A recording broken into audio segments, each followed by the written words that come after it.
لا حول ولا قوة إلا بالله العلي العظيم. أعوذ بالله من الشيطان اللعين الرجيم.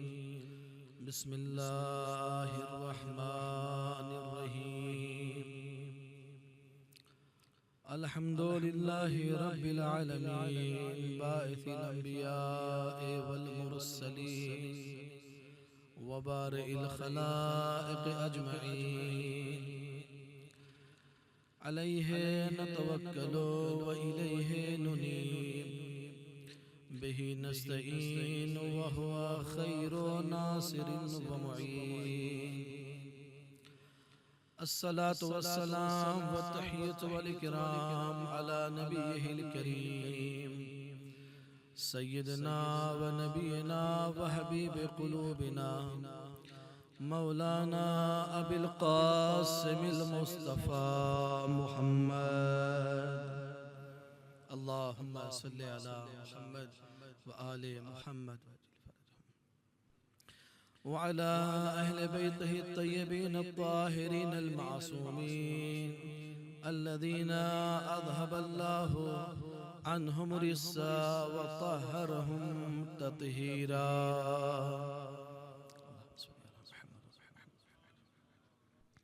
ولعنة الله الدائمة على أعدائهم أجمعين. أما بعد، فقد قال سيد الشهداء حسين بن علي عليهما السلام: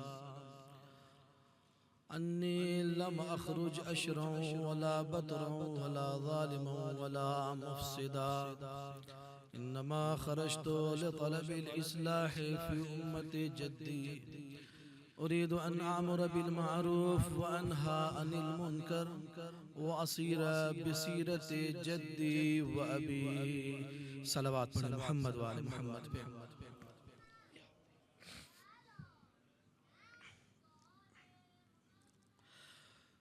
عزیزان محترم، اساتید اور علماء کرام،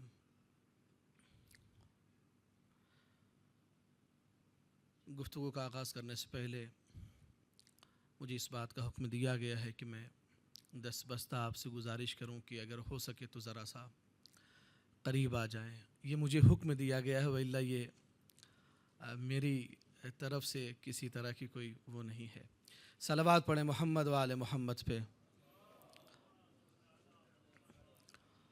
ایک اور صلوات پڑھیں محمد وآل محمد پہ.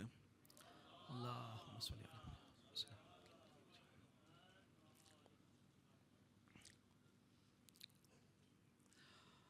سید الشہداء علیہ السلام کے وصیت نامے کا یہ ٹکڑا، چند فقرات اور چند کلمات جن کی قرأت آپ کے سامنے مسلسل کی جا رہی تھی، جس میں ہم نے مسلسل اپنی گفتگو کے درمیان یہ اشارہ کیا تھا اور موارد بھی پیش کیے تھے کہ امام حسین علیہ السلام کی یہ قربانی جب اپنی نوعیت کی ایک بے نظیر قربانی ہے، بے مثال قربانی ہے اور اس کے اثرات لازوال ہیں، تو ظاہر سی بات ہے کہ جن اسباب کے تحت اس قربانی کو پیش کیا گیا ہے وہ اسباب بھی کوئی معمولی اسباب نہ ہوں گے. وہ وجوہات، وہ علتیں کوئی معمولی علتیں اور وجہیں نہ ہوں گی، بلکہ وجہ بھی اپنی نوعیت کی بے نظیر وجہیں ہوں گی.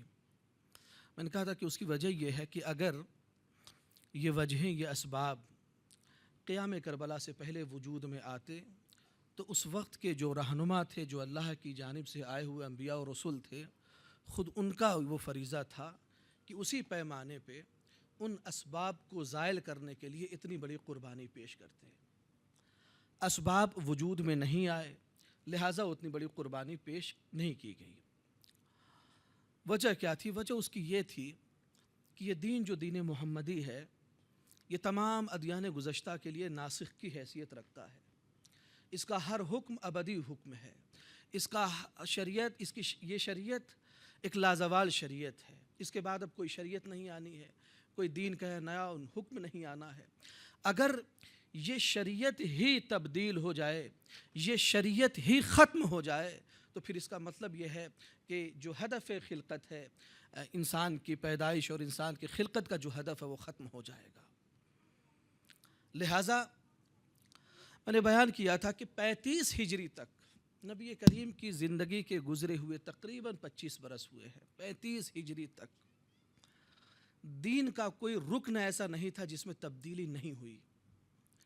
میں نے چند موارد کی طرف اشارہ کیا، پھر اس کے بعد یہ بھی اشارہ کیا تھا کہ حتیٰ کہ وہ نماز کی جس کو نبی کریم اپنی امت کے سامنے روزانہ 5 مرتبہ اور تمام لوگوں کے سامنے پڑھ رہے تھے، اس میں بھی اس حد تک تبدیلی ہو چکی تھی 35 ہجری تک کہ جب امیر کائنات نے جنگ صفین میں نماز پڑھائی ہے تو ایک شخص کہتا ہے کہ میرے پہلو میں بیٹھے ہوئے ایک شخص نے میرے ہاتھ پہ اپنا ہاتھ مار کے کہا کہ لقد ذکرنی صلاۃ رسول اللہ، کہ آج مجھے رسول اللہ والی نماز یاد آئی ہے، آج مجھے رسول اللہ کی نماز یاد دلائی گئی۔ اس کا مطلب عزیزان گرامی کیا ہے؟ اس کا مطلب یہ ہے کہ شریعت کا ہر رکن تبدیل کر دیا گیا تھا، شریعت کے ہر حکم پہ آنچ آ گئی تھی، وَإِلَّا اتنی بڑی قربانی پیش کرنے کی سید الشہداء علیہ السلام کو ضرورت نہیں تھی۔ بہت بڑی قربانی ہے عزیزان گرامی،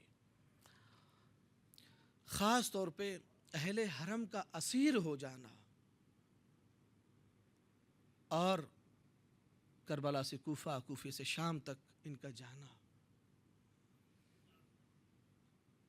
اس کو صرف امام حسین علیہ السلام برداشت کر سکتے ہیں اور کوئی نہیں۔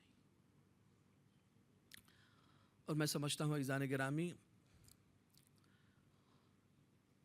کہ اہل بیت کا کوفے جانا یزید اپنے اعتبار سے اسیر کر کے، ناچار کر کے ان کو کوفے سے شام بلا رہا تھا، لیکن حقیقت میں امام حسین علیہ السلام کے بہترین سپاہیوں میں سے 2 سپاہی ہیں، امام سجاد اور حضرت زینب سلام اللہ علیہا، 2 عظیم سپاہی ہیں۔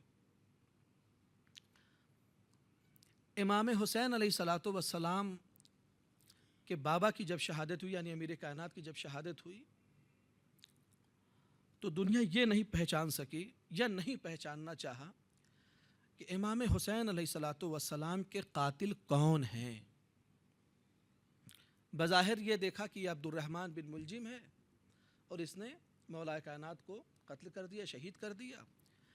امام نے بھی کہا کہ اگر چاہتے ہو کہ اس سے قصاص لو، فَضْرِبُوهُ ضَرْبَةً بِضَرْبَةٍ، ایک ضرب کے بدلے میں ایک ضرب اسے مارنا، باقی کس نے بھیجا، کہاں بھیجا، کیسے بھیجا، اس کو نہیں پتا، اس کی تلاش اصلاً کرنے کی ضرورت نہیں تھی۔ اس لیے کہ آپ کو معلوم ہے کہ اس سے پہلے صاحبان اقتدار نے کچھ لوگوں کے قصاص کا بدلہ لینے کے لیے، قصاص لینے کے لیے ایک جان کے بدلے میں تمام اہل فارس کو قتل کرنے کا منصوبہ بنا لیا تھا۔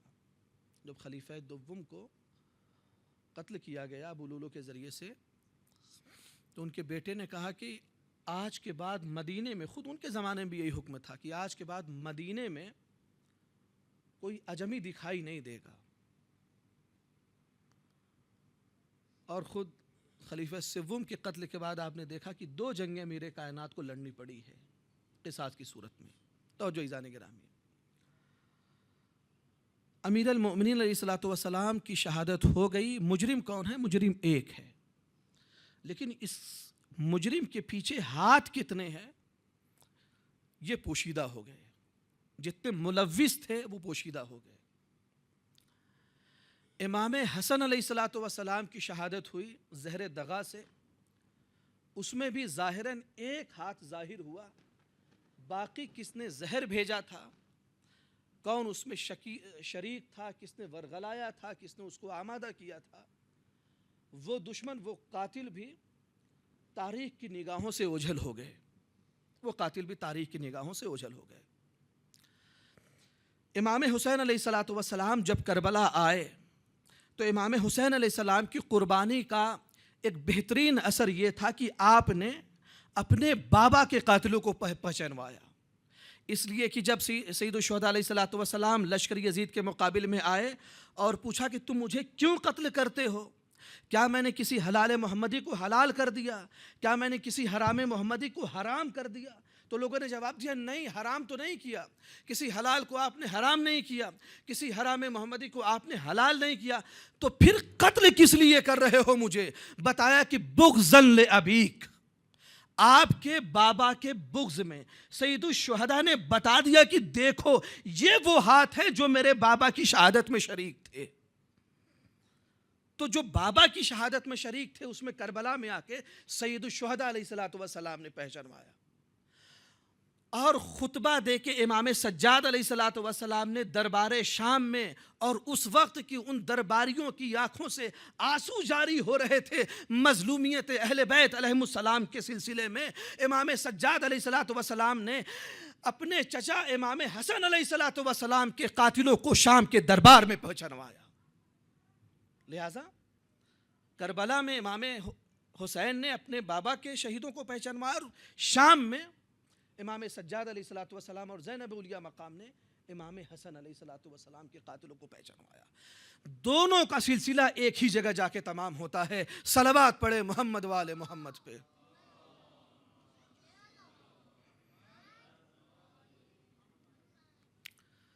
واقع کربلا کے اثرات کے سلسلے میں ایک اثر یہ تھا واقع کربلا کا کہ جتنے بھی اہل بیت علیہم السلام کے خلاف سازشیں رچی جا رہی تھیں، ان سازشوں کو رچنے میں جو ہاتھ ابھی تک چھپے ہوئے تھے، جن ہاتھ کو اہل تاریخ نہیں پہچان پا رہے تھے، جو ہاتھ ابھی دنیا کے سامنے ظاہر نہیں ہو پا رہے تھے، کربلا کا ایک بہترین اثر یہ بھی تھا کہ آج وہ تمام ہاتھ اپنی آستینوں سے باہر نکل گئے. جن آستینوں میں یہ ہاتھ چھپے ہوئے تھے وہ ہاتھ ظاہر ہو گئے. عزیزان گرامی،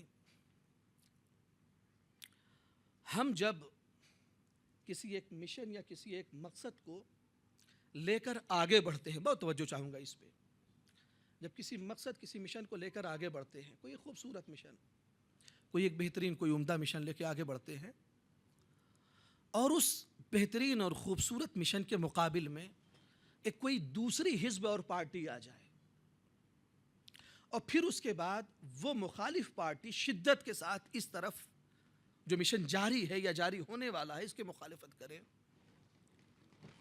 اور وقت کے گزرنے کے ساتھ ساتھ یہ جو مشن کا مجری ہے یا کسی مقصد کا جو مجری ہے، جو نیتا ہے، جو راہبر ہے، جو لیڈر ہے، یہ شخص اس بات پر قانع ہو جائے کہ وہ مخالف لیڈر کہ جو پیہم اس مہم کے مقابل میں آ رہا ہے، اس کے کسی ایک دوست کو، اس کے کسی ایک قریبی کو، یا اس کے اپنے بہت نزدیکی شخص کو اپنے مقصد کا حامی اور طرفدار بنا لے، اپنے مقصد کا حامی اور طرفدار بنا لے. تو یہ شخص جو اس مشن کو آگے بڑھا رہا ہے، جو اپنے مقصد کو دنیا کے سامنے پیش کر رہا ہے، اس کے لیے بہترین دلیل بن جاتی ہے اپنے مقصد کی حمایت میں. میں شاید مثال کے ذریعے سے اس کو تھوڑا سا اور واضح کر دوں. جیسے ابھی ایران میں ایک بہت بڑا مسئلہ بنا ہوا ہے حجاب کا، حفظ حجاب اور کشف حجاب. اگرچہ اس مہم میں کوئی بہت خاص چہرے نہیں ہیں، نہ اس طرف سے نہ اس طرف سے، ایک پورا معاشرہ ہے جو اس طرف ہے اور ایک پورا معاشرہ ہے جو اس طرف ہے. لیکن اگر ایک شخص ہے جو حفظ حجاب کی مہم کو جاری رکھے ہوئے ہے، دوسری طرف ایک اور شخص ہے جو کشف حجاب پر آمادہ ہے، یہ شخص جو حفظ حجاب کی مہم کو جاری رکھے ہوئے ہے، اگر یہ اس شخص کے کسی قریبی کو جو کشف حجاب پہ آمادہ ہے اور شورشیں برپا کر رہا ہے، اس شخص کو اپنی رائے کا ہم رائے بنا لے، اپنے مقصد کا حمایتی بنا لے، تو اس کو ایک بڑی تقویت ملتی ہے اور مضبوطی ملتی ہے. جو حفظ حجاب کے مہم کو جاری رکھ رہا ہے اور دنیا کے سامنے پیش کر رہا ہے۔ اب اسی واقعے کو عزیزان گرامی، اسی ایک مہم کو کربلا کے سانحے سے منطبق کرے۔ دنیا یہ پوچھتی ہے کہ امام حسین علیہ الصلاۃ والسلام کی شہادت کا اثر کیا ہوا؟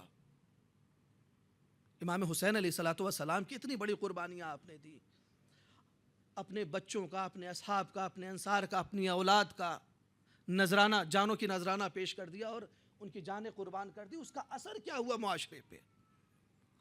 اس کا عزیزان گرامی سب سے بڑا نہیں تو ایک بہترین اثر یہ تھا کہ خود یزید کا اپنا بیٹا یزید کا مخالف ہو گیا۔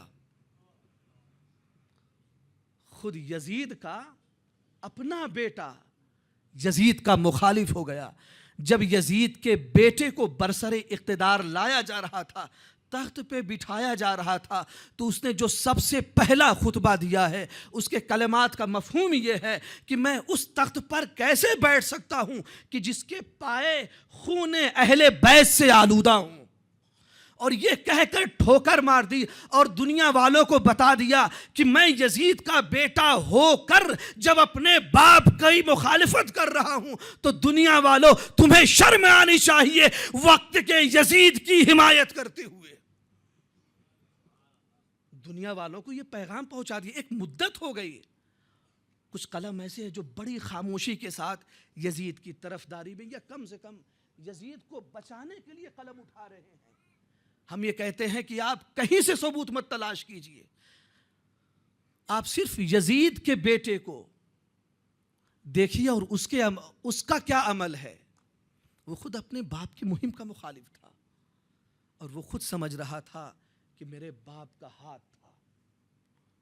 اسی طریقے سے عزیزان گرامی، جب کسی جرم کے مرتکب کا کوئی اپنا ہی خاص آدمی اس کے خلاف گواہی دے تو اس کا اپنا مقدمہ دنیا کی کسی بھی عدالت میں بہت کمزور مانا جاتا ہے، بہت کمزور مانا جاتا ہے۔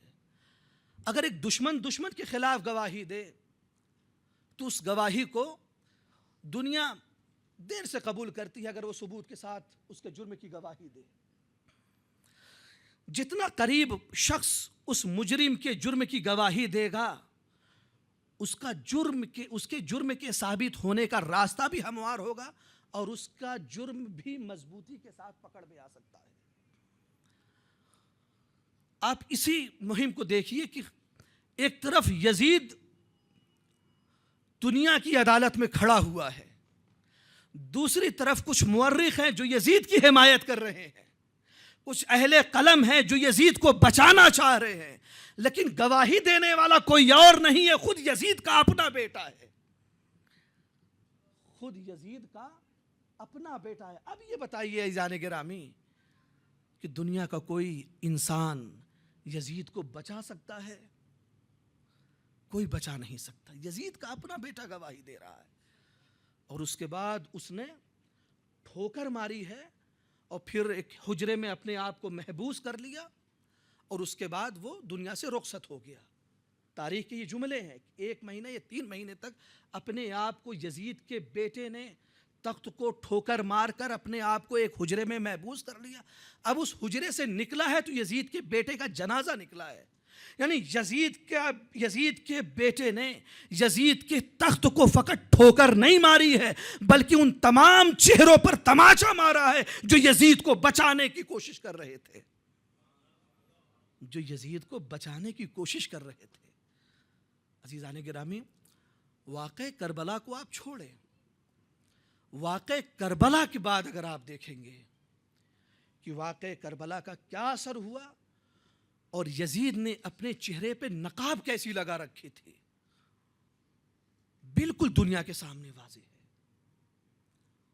2 سال کا وقفہ بھی نہیں گزرا کہ ولید کو مدینے کی ولایت سے معزول کر دیا گیا، اس کی جگہ ایک دوسرا حاکم آیا، عثمان بن محمد یا محمد بن عثمان، ایک دوسرا ولید کی جگہ پہ یہ والی مدینہ ہوا۔ اس شخص نے سب سے پہلا یہ کام کیا کہ جب یہ دیکھا کہ یزید کے خلاف بازار بہت گرم ہے تو مدینے والوں میں جو سربراہ افراد تھے ان کو اکٹھا کیا اور ایک وفد کی صورت میں یزید کے دربار میں شام روانہ کر دیا، اور یزید نے وہاں پہ ان کی بڑی خدمت کی، درہم و دینار سے نوازا. اور جب یہ افراد واپس آئے جن میں سے عبداللہ ابن حنظلہ ایک بڑا نام ہے، جب واپس آئے تو انہوں نے کہا کہ خدا کی قسم ہم نے یزید کو شراب پیتے ہوئے دیکھا ہے. یزید کتوں اور بندروں کے ساتھ کھیلتا ہے، یزید وہ ہے جو اس نے حلال محمدی کو حرام کر دیا. اب اگر ہم اپنی بیعت کو نہیں توڑیں گے تو مجھے خوف ہے اس بات کا کہ آسمان سے عذاب کی صورت میں پتھر نازل ہوگا اور ہم سب کے سب ہلاک ہو جائیں گے.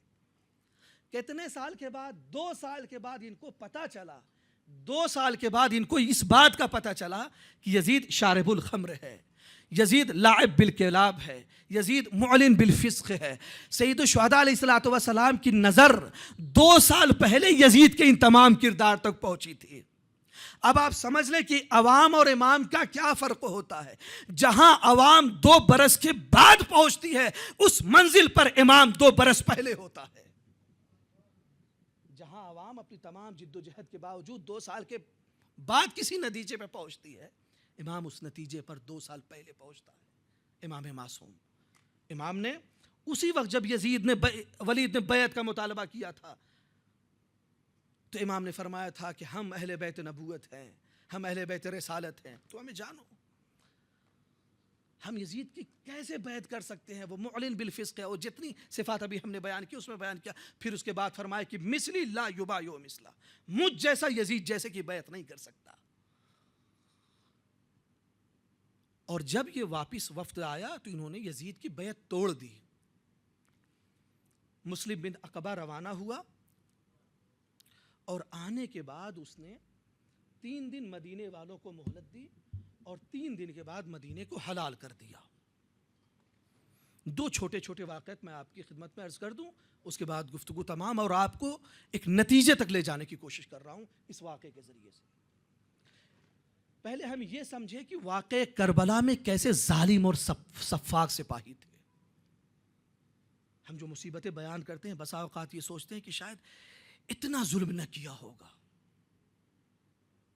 اتنی بربریت نہ کی ہوگی، آخر یہ بھی تو انسان ہیں، یہ بھی تو صاحب دل ہیں. لیکن یہ جو واقعہ آپ کی خدمت میں بیان کروں گا اس سے معلوم ہوگا کہ یہ کیسے سفاک تھے، کیسے ظالم تھے. کہتے ہیں کہ یزید کے سپاہی، یہ مسلم بن عقبہ جو لے کے لشکر آیا، اس کے سپاہی ایک گھر میں داخل ہوئے. وہ گھر صحابی رسول کا گھر ہے. ان کی زوجہ اپنی آغوش میں چند ماہ کے بچے کو لیے ہوئے، وہ بچہ ماں کے سینے سے لپٹا ہوا اپنا رزق فراہم کر رہا ہے، دودھ پی رہا ہے وہ بچہ. ان 2 سپاہیوں نے کہا کہ جو کچھ تمہارے پاس ہے وہ ہمیں دو، نہیں تو ہم قتل کر دیں گے. انہوں نے کہا خدا کی قسم جو کچھ تھا سب لوٹ کے لے کے چلے گئے. اس کے پہلے جو سپاہی آئے تھے خانہ تلاشی کی، کچھ نہیں ملا. غضب میں آ کے کہتے ہیں کہ اب ہمیں کچھ دو، اب اگر تم نے نہیں دیا تو ہم تمہیں قتل کر دیں گے. تو اس نے گڑ گڑا کے کہا کہ واللہ میرے پاس کچھ نہیں ہے، اور بڑی عاجزانہ انداز میں اپنے اس معصوم بچے کی طرف رخ کر کے وہ ماں کہتی ہے کہ میرے لال اگر میرے پاس کچھ ہوتا تو میں اسے تمہارا فدیہ قرار دیتی، میں تمہیں وہ دے دیتی اور تمہیں بچا لیتی. بھئی اتنا کہنا تھا کہ اس ایک سپاہی نے اس بچے کے پاؤں کو ماں کی آغوش سے کھینچ لیا. فَضَرَبَ بِهِ الْجِدَارَ، اس معصوم بچے کو دیوار پہ مارا. فَانْتَشَرَ دِمَاغُهُ، سر پھٹ کے اس کا دماغ زمین پہ بکھر گیا. صاحب اخبار الطوال لکھتے ہیں کہ لم یخرج حتی اسودت نصف وجہ، یہ شخص ابھی گھر سے باہر نہیں نکلا تھا کہ اس کا نصف چہرہ سیاہ ہو گیا، دیکھنے کے قابل نہیں تھا اس کا چہرہ. ایسے یزیدی لشکر تھے کربلا کے میدان میں، ایسے. اور یزید نے 3 دن تک مدینے کو مباح کیا اور سارا ماجرا آپ کے سامنے ہے. اب نتیجہ یہ ہے کہ سب کو گرفتار کر کے یزید مسلم بن عقبہ کے پاس لایا جا رہا کہ یزید کی بیعت کرے. اب یہاں پہ آپ غور فرمائیے گا، کہتے کہ صف لگی ہوئی ہے بیعت کرنے والوں کی. مسلم بن عقبہ ایک ایک سے بیعت لے رہا ہے. ایک شخص مسلم بن عقبہ نے کہا کہ دیکھو تمہاری بیعت کس بات پہ ہوگی. بایعوا علی انکم فیء لامیر المؤمنین یزید، تم سب کو یزید کی بیعت کرنی ہے۔ کس بات پہ؟ اس بات پہ کہ یفعل ما یشاء فی ذراریکم و اموالکم، اس بات پہ یزید کی بیعت کرو کہ یزید جب چاہے، جس وقت تک چاہے، تمہارے مال میں، تمہاری ذریت میں، یعنی تمہاری نسلوں میں، تمہارے محارم میں وہ حق کے تصرف رکھتا ہے، تم اعتراض کا حق نہیں رکھتے۔ مزاج یزید کو سمجھیے کیا تھا، یفعل ما یشاء فی اموالکم و ذراریکم، یزید جب تک جو کچھ چاہے وہ تصرف کرے گا تمہارے اموال میں اور تمہاری آل و اولاد میں، تمہارے محارم میں۔ اب سمجھ میں آیا سید الشہداء کیا ہے، واقع کربلا کیوں ہوا؟ اس لیے واقع کربلا ہوا، لوگوں کو 2 سال کے بعد معلوم ہوا کہ امام حسین نے اتنی عظیم قربانی کیوں دی تھی۔ خدا کی قسم اگر یہ کربلا والے نہ ہوتے تو آج ہمارے پاس دین نہ ہوتا،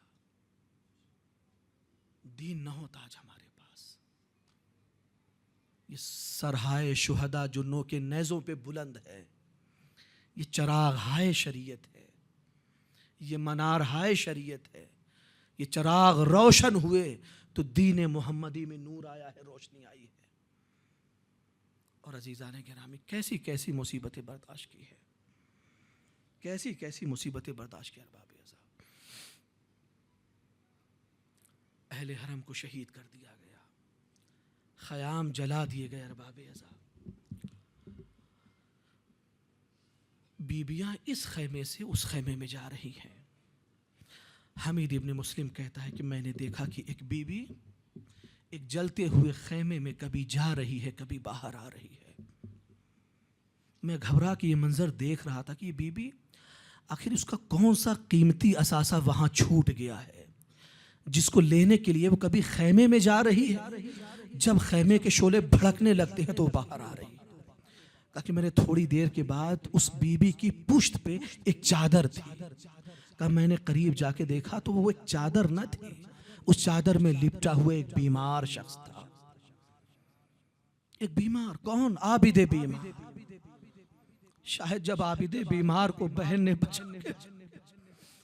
جلتے ہوئے خیمے سے بچا لیا ہو، مقتل کی طرف آواز دیو، بھیا حسین دیکھو زینب امانت امامت کو بچا کے لے آئی بھیا۔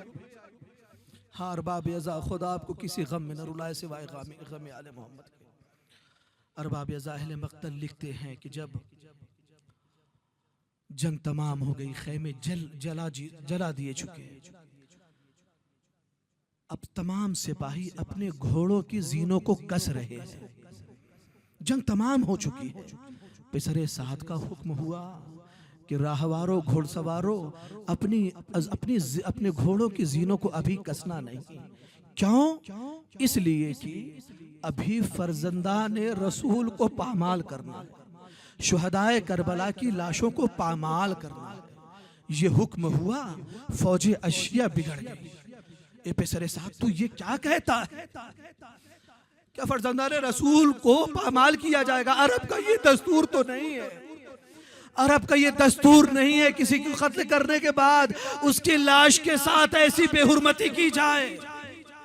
کہتے نہیں، یہ دستور جاری ہوگا، پامال کیے جائیں گے لاشیں۔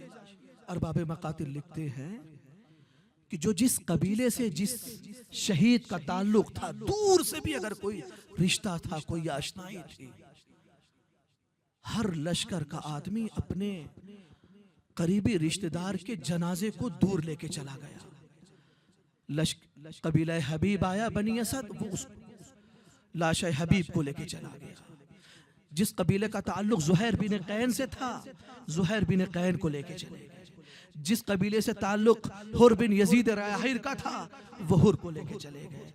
جو بھی جس سے بھی کوئی آشنائی تھی وہ لے کے چلا گیا اس کے جنازے، اپنے جنازے کو۔ لیکن ارباب اعضاء، ام مقتل میں صرف 2 لاشیں موجود ہیں، ایک فرزند رسول حسین کا لاش، ایک رباب کی ننھی سی جان اصغر کا جنازہ۔ اس دو جنازے کو لے جانے والا کوئی نہیں تھا. ارباب ازا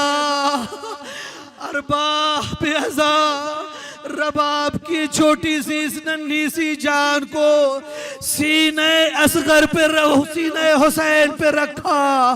ادھر کے گھوڑے ادھر، ارے ادھر کے گھوڑے اس طرف.